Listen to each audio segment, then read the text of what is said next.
朋友们，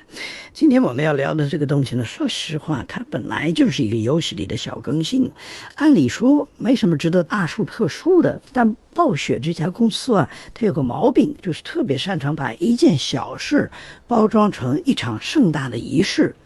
搞得你不参与都觉得自己错过了人类文明的关键节点。比如这次的2月商战，你看名字就知道，金灿灿的喜气，听得像是你家楼下刚开张的金店，其实是魔兽世界里每个月都会更新的一个虚拟商店，卖点坐骑、宠物幻化湾之类的东西。但暴雪偏偏要把它说成是加入商战商人的行列，共同纪念又一个年头，好像你不去买点东西就对不起艾泽拉斯的历史。于是呢，这次2月商战的主题就是春节，金光闪闪，红红火火，摆平了焰火和玫瑰，搞得跟婚庆公司似的。你去暴风城法师区会的陶尼和坏百德商战，或者奥格瑞马格罗马什要塞旁的赞西里商战，挑选他们供应的最新物品，甚至还可以跑到多恩岛主城多恩诺加尔的驻卢园拜访这些商战的代表。你看，这就是暴雪的套路。明明是个虚拟商店，他非要搞得像全球连锁开业典礼一样，给你一种仪式感。然后呢，2月的精选商品里有坐骑，比如银月城扫帚；云翼刀异兽宠物，比如宝富的滚爪；还有一对护甲幻化外观，什么华丽春节服装、能进卫士的黄金战衣、玫瑰运动服、都书的玫瑰装束，听着就像是时装周的走秀单子，价呢都是用商战标币来算的，几十到几百不个。武器幻化外观也不少，阿努比萨斯的金色勒剑，青铜魔导师的廷杖，破碎残阳长弓，奎尔多雷刀杖，辛多雷拳剑，粉红色木质短弓，名字一个比一个唬人，价格也一个比一个离谱，但玩家们就是愿意买。一个虚拟的云翼刀异兽居然能卖到600标币，还让人觉得自己很有面子。你要是没钱怎么办？暴雪也替你想想，每个月初拥有游戏时间的玩家可以自动获得500商战标币，如果你拟订阅，等你开了订阅的第一天也能拿到。好，还有旅行者日志，每个月都会推出一系列主题活动，你参加这些活动最多能额外获得500商战标币。活动内容呢五花八门，从任务、战场、假日活动到史诗钥匙、地下城，甚至还有专门为本月设计的活动。你看，这就是暴雪的聪明之处。他知道玩家最怕错过奖励，于是就用这种方式把你牢牢绑在游戏里。更绝的是，他还设计了一个冻结机制，如果你本月没买到心仪的物品，可以冻结一件，以待日后购买。这样呢，你就不会因为错过而后悔，但同时也会一直惦记着那件东西，直到你掏钱买下为止。你说这是不是心理学的精准打击？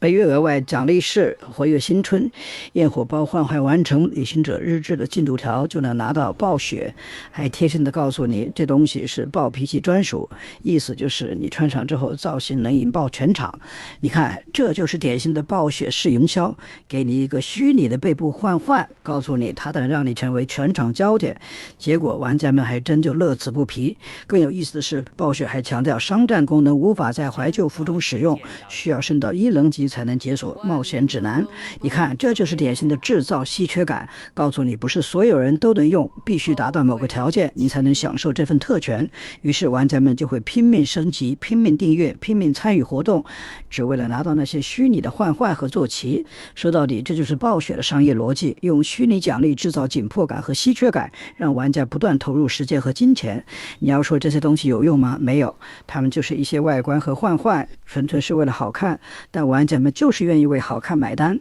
你要学这是不是人类的劣根性？也许吧，但暴雪就是抓住了这一点，把它发挥到极致。于是呢，整个2月商战就成了一场盛大的消费节。你去看网页，满屏的商品、价格、奖励机制，搞得像是一个电商平台的促销活动。暴雪甚至还贴心的提醒你，商贩标币不会消失，未使用的标币每个月都会累积。你看，这就是典型的理财式消费，告诉你不用担心，标币会一直在，你可以慢慢攒慢慢花。结果呢，你就会一直留在游戏里，等待下一次更新，等待下一次奖励，等待下一次消费。说到底，这就是暴雪的谋略，他把一个虚拟商店搞成了一个全球性的消费仪式，让玩家们心甘情愿地投入其中。你要说这是不是伟大的商业创新？也许吧，但更可能是伟大大的心理操控。于是呢，2月商战的金灿灿喜气就成了玩家们的必修课。你不参与就觉得自己错过了什么，你参与了就觉得自己赚到了什么。结果呢，你既错过也没赚到，你只是花了时间和金钱，换来了一些虚拟的幻化和坐骑。但玩家们就是愿意这样做，因为这就是魔兽世界的魅力。它不仅是一款游戏，更是一种生活方式，一种消费仪式，一种心理暗示。你看，这就是暴雪的聪明之处，也是玩家们的无奈之处。于是呢，整个2月商战的故事就这样展开了，金光闪闪，红红火火，满屏的焰火和玫瑰，满屏的坐骑和幻化，满屏的奖励和机制。你要说这是不是人类文明的奇迹？也许吧，但更可能是人类文明的笑话，因为我们居然会为虚拟的幻化和坐骑投入如此多时间和金钱，还觉得自己很幸福。你看，这就是魔兽世界的魔力，也是暴雪的魔力。它让你在虚拟的世界里体验到现实的消费快感，让你在虚拟的商店里体验到现实的仪式感。于是呢，2月商战的金灿灿喜气就成了玩家们的必修课，也是暴雪的必修课。说到这里，预先祝大家春节快乐。